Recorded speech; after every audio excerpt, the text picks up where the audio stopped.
À l'issue de la lutte entre l'agneau et tout ce qui s'élève contre Dieu et son nom, nous entendons dans le ciel la voix d'une grande multitude, comme la voix des grandes eaux, qui dit Alléluia, car il est entré dans son règne le Seigneur notre Dieu. Donnons-lui gloire, car les noces de l'agneau sont venues. Apocalypse 19, 6, 7. Après avoir attendu que ceux qu'il a rachetés fussent rassemblés de toutes les parties du monde, celui qui a vaincu sur la croix a maintenant remporté la victoire sur les nations et mis sous ses pieds les autorités et puissances terrestres. L'heure approche où le Seigneur va enfin récolter les fruits ultimes de sa victoire. C'est pourquoi il a donné sa vie. Il a aimé l'Église, nous est-il dit, et s'est donné lui-même pour elle, afin qu'il la sanctifie après l'avoir nettoyée, en la lavant d'eau et par sa parole pour la faire paraître devant lui une Église glorieuse, n'ayant ni tache, ni ride, ni rien de semblable. Éphésiens 5, 26, 27. Et voici qu'au ciel retentit comme la voix de multitudes qui chantent. Faisons éclater de notre joie, car les noces de l'agneau sont venues et son épouse séparée. Et il lui a été donné de se vêtir de fin lin pur et éclatant, car ce fin lin, ce sont les justices des saints.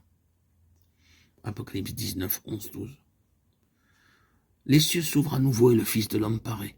Il est couronné de plusieurs diadèmes, son regard est de flammes, et les armées du ciel le suivent, revêtues de fin lin, éclatant et pur. Il vient prendre possession de la terre conquise, des royaumes du monde sur lesquels il doit régner pendant 1000 ans. Apocalypse 22. Durant ce laps de temps, Satan est lié et ne peut plus séduire les nations. Les sacrificateurs rois, ceux qui ont été rachetés d'entre les hommes, régneront avec le Christ durant ces 1000 ans. Apocalypse 21, 6.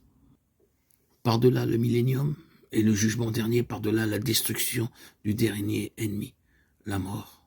Le regard inspiré du prophète discerne enfin les jours d'éternité et voit dans une terre et des cieux nouveaux la sainte cité parée comme une épouse pour son époux. Apocalypse 21, 1, 8. La cité épouse. Et la voix de celui qui est sur le trône crie « Voici, je vais faire toutes choses nouvelles ». Peu après, la voix retentit encore pour dire « C'en est fait ». À ce moment, lorsque les choses anciennes seront abolies, le calvaire sera-t-il oublié? Dans la royauté du Christ, le sacrifice sera-t-il comme oblitéré? Nullement. Le nom par excellence du Seigneur restera encore et dans tous les siècles l'agneau. Son titre de gloire sera à jamais d'avoir été l'agneau. Tous ces autres titres s'estompent dans le plein rayonnement du nom qui est au-dessus de tout autre nom, du nom qui rappellera à jamais dans les cieux l'heure sublime où, dans le temps, le Fils unique, le bien-aimé du Père, visita notre terre et donna sa vie pour les pécheurs. Alors, ceux-ci, revêtus d'une lumière plus transparente que celle du cristal, resplendiront comme le soleil dans le royaume du Père à la louange de sa grâce.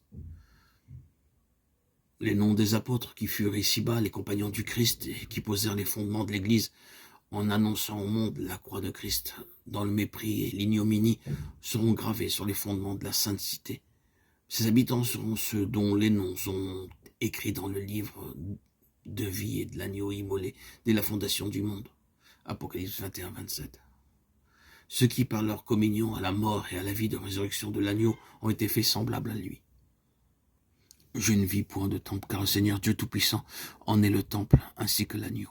La gloire de Dieu l'éclaire, et l'agneau est son flambeau. Le trône de Dieu et de l'agneau s'y trouvera. Ses serviteurs le serviront, et ils verront sa face. Apocalypse 21, 22, 23, 22, 3, 4.